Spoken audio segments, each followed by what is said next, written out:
Hi friends, welcome to Sravanthi vlogs. Today నేను egg masala curry చేయబోతున్నానండి. దానికోసం ముందుగా ఒక 8 బాయిల్డ్ ఎగ్స్ తీసుకున్నాను. ఆనియన్ పేస్ట్, అల్లం వెల్లుల్లి పేస్ట్, టమాటా పేస్ట్, మసాలా దినుసులు, పచ్చిమిర్చి, కరివేపాకు తీసుకున్నాను. ముందుగా ఈ మసాలా దినుసుల్ని గ్రైండ్ చేసుకోవాలి, పేస్ట్లా చేసుకోవాలండి. వీటిలో కొంచెం వాటర్ వేసుకొని కొంచెం మసాలా పేస్ట్ లాగా ప్రిపేర్ చేసి పెట్టుకోవాలి. ఇదిగోండి, ఈ విధంగా మసాలా పేస్ట్ అనేది ప్రిపేర్ చేసి పెట్టుకున్నాను. ఇప్పుడు ఈ ఎగ్స్కి నేను ఇలా పోస్ట్ చేసుకుంటున్నానండి. ఇలా పెట్టడం వల్ల మనం ప్రిపేర్ చేసుకున్న మసాలా ఇవన్నీ కూడా లోపటి వరకు వెళ్ళి ఎగ్స్ అనేవి చాలా టేస్టీగా ఉంటాయి. లోపల ఉన్న ఎల్లో కూడా బాగా పడుతుంది చందమామకి. ముందుగా స్టవ్ ఆన్ చేసుకొని ప్యాన్ పెట్టుకున్నాను. ఆయిల్ వేసుకుంటున్నానండి. చిటికెడు పసుపు వేసి ఎగ్స్ని ఫ్రై చేసుకోవాలి. ముందుగా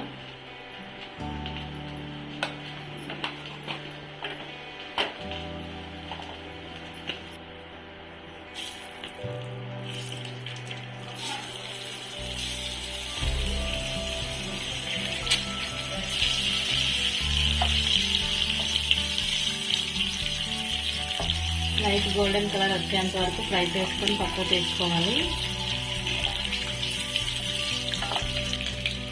ఇదిగోండి, ఎగ్స్ అనేవి ఫ్రై అయ్యాయి. నేను ప్లేట్లోకి తీసుకుంటున్నాను.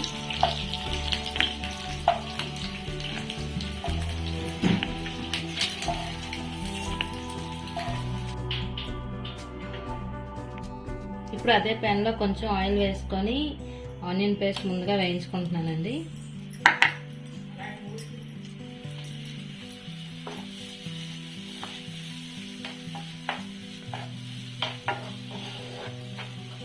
పచ్చివాసన పోయేంత వరకు వేయించుకోవాలి.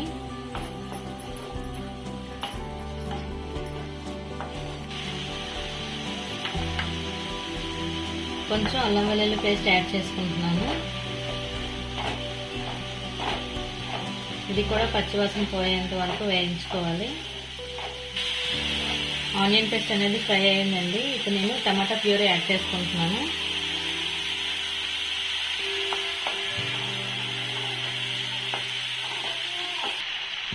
కొంచెం కొంచెంగా వేయించుకుంటున్నప్పుడే కరివేపాకు, పచ్చిమిర్చి అనేవి వేసుకోవాలండి.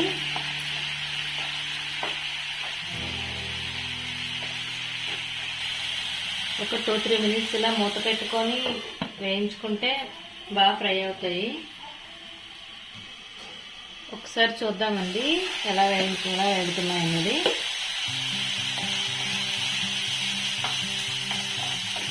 ఇంకొంచెం ఫ్రై అవ్వాలండి. ఇదిగోండి, ఈ విధంగా ఫ్రై అయింది కదా. ఇప్పుడు ముందుగా ప్రిపేర్ చేసి పెట్టుకున్న మసాలా పేస్ట్ని యాడ్ చేసుకుంటున్నాను. అంతా కలిసేలా ఒకసారి కలుపుకొని కొంతసేపు వేయించుకోవాలి.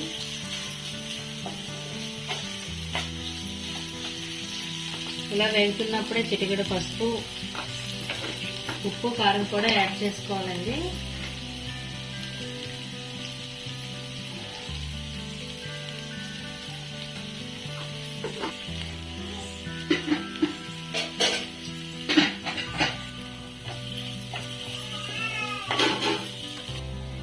మొత్తం అంతా ఫ్రై అయిపోయింది. ఇప్పుడు ఎగ్స్ యాడ్ చేసుకుంటున్నాను.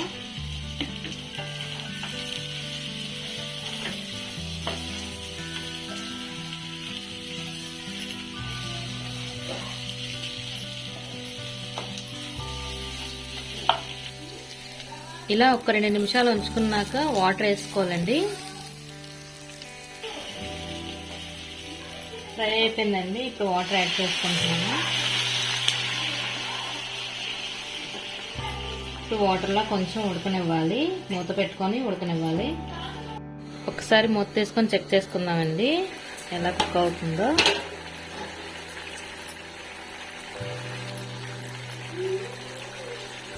ఇంకొంచెం దగ్గరకు అవ్వాలి, గ్రేవీ కర్రీ లాగా.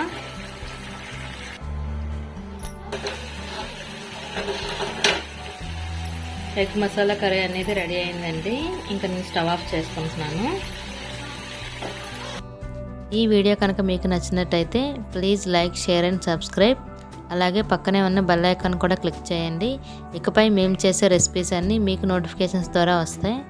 Thank you friends.